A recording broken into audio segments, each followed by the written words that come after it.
What a lot of people are thinking about right now, Jackie, they're thinking about how soon can I finish what I'm doing today so I can get ready for the movie later on tonight. Yeah, brand new Star Wars movie opening tonight, officially launching tomorrow, but I know people that already have tickets. They're going tonight because they're so excited about this latest movie coming out. Oh, absolutely. Yeah, and we're so excited. When we think Star Wars here locally, we think of Jason Cross, who has built his own R2-D2 that we always love to see because he makes special presentations. Now, tell us about R2 and the incredible work you've done on him throughout the years. So R2, I started about 4 years ago, and I spent 3 years building him. Wow. Yeah, so he's all made out of metal. This is actually his second dome. His original dome was plastic. Now this is a metal dome. Yeah. Oh, it is. Yes, panels open. He moves. He's life size. I'm really picky about detail, so he is as close to the real one as you're going to get. All right. So what made you want to create something like this in the first place, besides being a Star Wars fan? You know, it's funny, because actually I wasn't the biggest Star Wars fan originally. I grew up with them and I liked them, but I wasn't like a huge fan, but I was into robotics and technology. I have a software company, and I was at a convention and there were people who said they build these R2-D2 units. Okay. And I'm like, well, that sounds like a fun robotics project. And I talked my wife into letting me do it, which is step one. And I started building it. And honestly, through the process of building it, made me a much bigger fan, because it's hard not to kind of get into that when you're actually doing it yourself. Because you're probably doing the research. Exactly. I mean, I can see a commercial out there with R2 on there and say, oh, that panel's wrong. Or I know the details so much now as to what R2 looks like. Now, when you first start building it, what was the hardest thing to get to acquire? The hardest part about it is actually just getting parts. You know, there's a whole club of people worldwide who make these. There's hundreds of us who make them.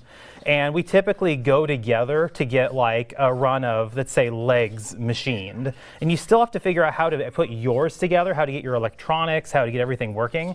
But just the timing involved of getting groups of people together to get pieces made, because otherwise it's so prohibitively expensive to do a one-off. So you have to find a CNC machine to create these or to find a place that's going to do, okay, let's do a run of 30 sets of legs for people who want to do those. And like I said, people all around the world. As I say, that's kind of cool that you're working with people around the world saying, okay, we need legs. Who all wants to come together and let's get a leg built? Yeah, we want domes. We need this little detail on the side. I mean, every little piece has to be worked on. Because your eye is able to see the details so much better than I am. What is something that maybe people would miss if there's a promo on a commercial and they just threw something together? One thing that kind of stood out to me, so on the side here, there's this little panel.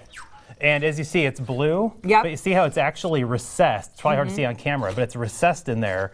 A lot of people end up like painting and putting a piece on top, but in the original movies, it wasn't like that. And sometimes you'll see where it's reversed, where the outside here is blue and the inside is silver. So that's one of the intimate details. That's one of the tiny details. You know, it's tricky. To get because when they made the movies, they actually had various versions of it with slight differences, because that way they would know if they're grabbing the one that is electronic in this way or the one the guy is inside of. Right. And so they'd have to know the right one to grab. The one that the guy was inside of was this size? It was this size. This size. But if you watch like the first movie, right, and you see him standing there at the end and he's kind of bouncing around a little bit, you can see that there are actually little pipes that move into his feet because the guy had to be able to stand in there. That's where his legs were. Yeah.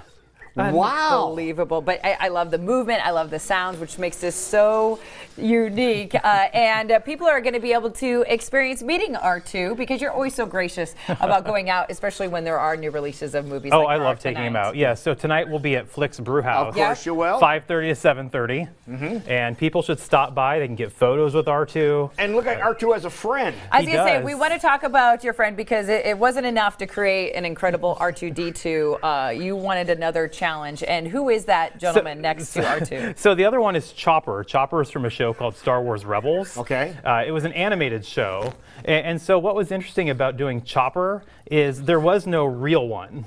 It was Right. always just made in the computer. And so trying to find the right paint to match the colors right, because again, I'm so picky about details like would that. have to be, yeah. You know, he's all 3D printed. Which is incredible. Which is crazy. And so it was a whole different process. Now, of did you print finishing it yourself, or did you have somebody do it? I printed it myself. Okay. It took about 3,000 hours of 3D printing. Oh my God. And then after that, you still have to sand all the parts and paint them and get it all. It's a lot of work. There's still a but- big passion there. Exactly. You can tell. And now I'm just trying to figure out what to do next. Okay, and speaking of a lot of work, you see you have a controller here. Can we turn this around so people can see how this controller works and what you have on here? Because you have This is an iPhone app that actually controls a lot of his actions. We're going to show the camera get the right camera here. right here? Yeah, okay. Yeah, so there's an iPhone app that controls a lot of the actions on here, and that's how I can tell them to go into like auto mode, where these are moving by themselves, or if I want to activate certain sounds. And the rest is an RC controller. Okay. Now Chopper is different in that I actually have 2 little PlayStation handheld controllers, so I can hide them instead. And all of it's operated with just a few buttons. Really? So I'll go to events with that, wear a hoodie, and have them in my pockets, and people will be like, "Who's driving him?" Why? What's going on? How neat is that? And Yeah. how long did it take you to create Chopper? Chopper was a year. A So year. definitely quicker than R2. Oh, so you're but getting the hang still. of this, huh? Yeah, exactly.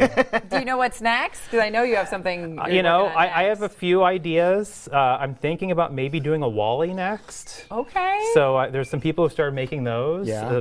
They're big though, so we'll see. We'll see what happens. Well, I do Yes. know since you've been on our program, people have reached out to me and they're like, we're interested in building. So if people want to be a part of this amazing group of people that are interested in doing stuff like this, what's the best way to reach out? So there's a few different ways. You know, one, if you want to contact me, you can go through our Facebook page. It's Right. R2 Des Moines. There's also, if people are interested in joining the actual Builders Club, it's astromech.net. They can go on there, or they can link to, if they message me via my Facebook page, I can point them in the right direction. Right. Love it. That is so cool. And so what's R2D2 going to be able to do later on tonight? Are people going to have a chance to take pictures with them? Oh, yes, definitely. Come out, take pictures. Even if you're not seeing the movie tonight, come out and say hi to them. Okay. You can always take a picture with R2. You can Oh, I love always it. give them a little wave and come Driver, by. are you ever surprised by the reaction of people when they first see R2D2? Maybe they didn't realize that R2D2 was at an event that you were at, and then all of a sudden they see it? That happens all the even just walking in today. Someone was like, "Did I see R2D2?" and trying to get a photo. No, people, it's great because people love R2D2. As a character, it's just something about him warms their heart. Yeah. And so even now, I mean, I love looking at it. It's funny because he's in my garage most of the time. and so when I get him out for events, even I'm just like, "Oh, it's R2D2." Even though, and it's R2. funny, even though I built him, I still feel that way. That's So. amazing. Well, a lot of love and care put into having detail specific Wow, it's amazing. R2D2 that you can meet later on tonight, whether you're going to the movie or not. I know a lot of you do have tickets. Go to Flicks Brew House, get your photo taken with R2D2, courtesy of R2 Des Moines. If you'd like to learn more about this incredible group of people like to build and create, like Jason Cross, owner of NOLA Soft Development, and of course, an incredible droid builder. Thank you, sir, so much for being Thank you here for having today. us. Thank you, Looking forward to Always have R2D2. fun. Good to see you, buddy. next. Oh, so incredible.